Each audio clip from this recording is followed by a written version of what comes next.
আমরা যারা লাউ জাতীয় ফসল চাষাবাদ করি এবং মাচা ব্যবহার করি, সেক্ষেত্রে অল্প একটু ভুলের কারণে আমাদের ফলন অনেক কমে যায়।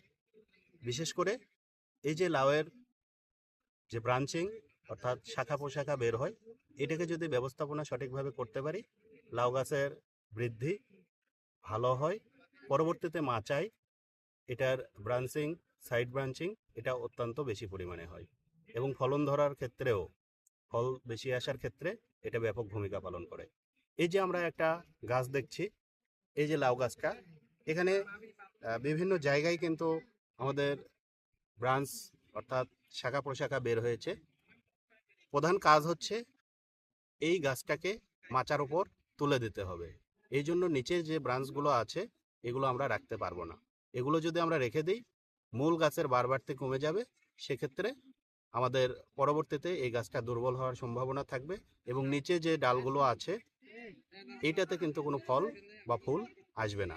এরা শুধু খাবে এবং গাছকে দুর্বল করবে। তাই আসুন, মাচায় গাছ তুলে দেওয়ার জন্য আমরা সাইড ব্রাঞ্চিংটা কাটবো এবং এটা মাথায় রাখতে হবে, একটা লাউ গাছে যখন আমাদের পাতার সংখ্যা 10 থেকে 12 বা 15 হয়ে যাবে, তখন এই ব্রাঞ্চিংগুলো আমাদেরকে কাটতে হবে। আসুন আমরা দেখি সেটা। এই যে গাছটা, এখানে দেখেন এই যে এই ব্রাঞ্চটা কিন্তু নিচের দিকে ঝুলে আছে। এটা শুধু খাবার খাবে, এটা কিন্তু পরবর্তীতে কোনো ফল দেবে না। এই জন্য আমরা এই ব্রাঞ্চটাকে কেটে দেব এবং সেক্ষেত্রে ধারালো সেকেচার বা কাঁচি ব্যবহার করতে পারি অথবা চাকু ব্যবহার করতে পারি। কোনোভাবেই হাত দিয়ে কিন্তু আমরা এটাকে ছিঁড়ব না, তাহলে গাছের ক্ষতি সাধিত হবে। এবং এটা কাটার সময় আমরা কি করব, একটু ব্রাঞ্চ রেখে কাটবো। এটার মূল কারণ হচ্ছে, যদি আমরা কাছে গিয়ে কাটতে শুরু করি তাহলে মূল গাছটা ক্ষতিগ্রস্ত হতে পারে। এই জন্য আমরা একটু দূরে কেটে ফেলব। এরপর আমরা যে কাজটুকু করব, যদি আমাদের পুরাতন পাতা থাকে সেগুলো আমরা কেটে ফেলব। আমাদের যতগুলো ডালপালা থাকবে নিচে আমরা সবগুলোই কেটে ফেলব।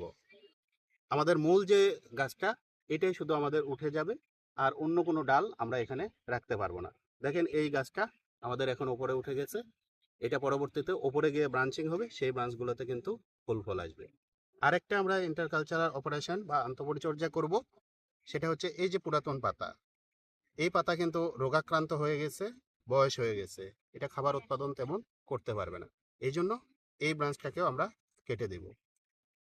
কাটার পরে এই অংশগুলো আমরা একেবারেই জমির বাহিরে অন্য কোনো জায়গায় ব্যবস্থাপনা নিব। কোনোভাবে এটা জমিতে রাখতে পারবো না, তাহলে এখানে রোগ পোকামাকড় বসবাস করবে। এরপর আমাদেরকে যেটা করতে হবে, এটাকে সুন্দরভাবে বেঁধে দিতে হবে, এতে করে আমাদের এই গাছটা মাচার উপরে উঠে যাবে। আর কাটা অংশ থেকে যাতে কোনো ধরনের ছত্রাকের আক্রমণ না ঘটে, এই জন্য আমরা এখানে একটি ছত্রাকনাশক স্প্রে করে দেব। আশা করা যায় আপনার জমি ফসল ভবিষ্যতে অনেক ভালো হবে।